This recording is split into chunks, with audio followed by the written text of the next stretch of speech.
I must leave this city today and come to you. My bags are packed, and the empty rooms remind me that I should have left a week ago. Musa, my driver, has slept at the security guard's post every night since last Friday, waiting for me to wake him up at dawn so we can set out on time.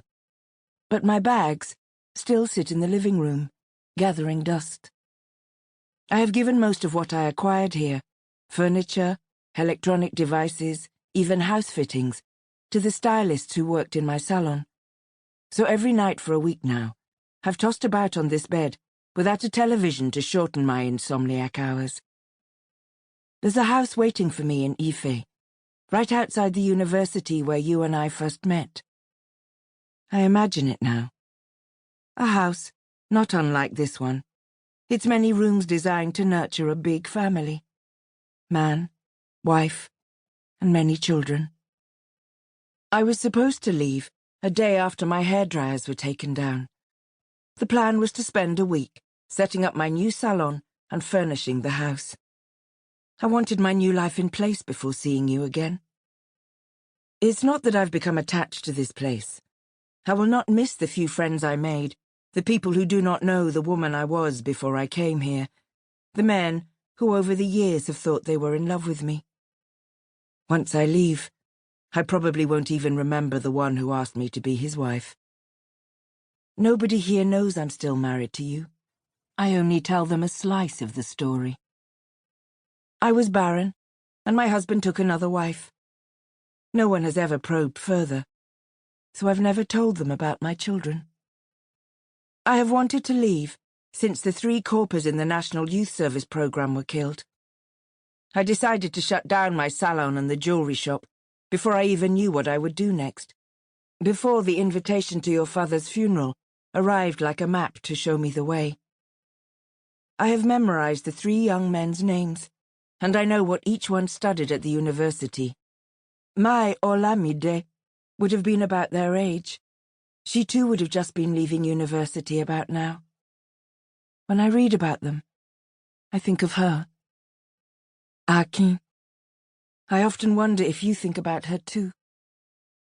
Although sleep stays away, every night I shut my eyes and pieces of the life I left behind come back to me. I see the batik pillowcases in our bedroom, our neighbours, and your family, which for a misguided period I thought was also mine. I see you. Tonight I see the bedside lamp you gave me a few weeks after we got married. I could not sleep in the dark, and you had nightmares if we left the fluorescent lights on. That lamp was your solution. You bought it without telling me you'd come up with a compromise, without asking me if I wanted a lamp. And as I stroked its bronze base and admired the tinted glass panels that formed its shade, you asked me what I would take out of the building if our house was burning. I didn't think about it before saying, our baby, even though we did not have children yet. Something, you said, not someone. But you seemed a little hurt that when I thought it was someone, I did not consider rescuing you. I drag myself out of bed and change out of my nightgown. I will not waste another minute. The questions you must answer, the ones I've choked on for over a decade, quicken my steps as I grab my handbag and go into the living room. There are 17 bags here, ready to be carried into my car. I stare at the bags, recalling the contents of each one. If this house was on fire, what would I take? I have to think about this, because the first thing that occurs to me is nothing. I choose the overnight bag I'd planned to bring with me for the funeral, and a leather pouch filled with gold jewelry. Musa can bring the rest of the bags to me another time. This is it, then. 15 years here, and though my house is not on fire, all I'm taking is a bag of gold and a change of clothes. The things that matter are inside me, locked up below my breast as though in a grave, a place of permanence, my coffin-like treasure chest. I step outside. The air is freezing, and the black sky is turning purple in the horizon as the sun ascends. Musa is leaning against the car, cleaning his teeth with a stick. He spits into a cup as I approach, and puts the chewing stick in his breast pocket. He opens the car door. We exchange greetings, and I climb into the back seat.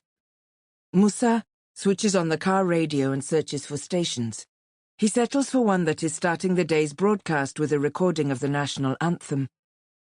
The gateman waves goodbye as we drive out of the compound. The road stretches before us, shrouded in a darkness transitioning into dawn, as it leads me back to you. To keep listening to this audiobook, I've left you a link in the description so you can do it, at no cost thanks to Audible's 30-day free trial.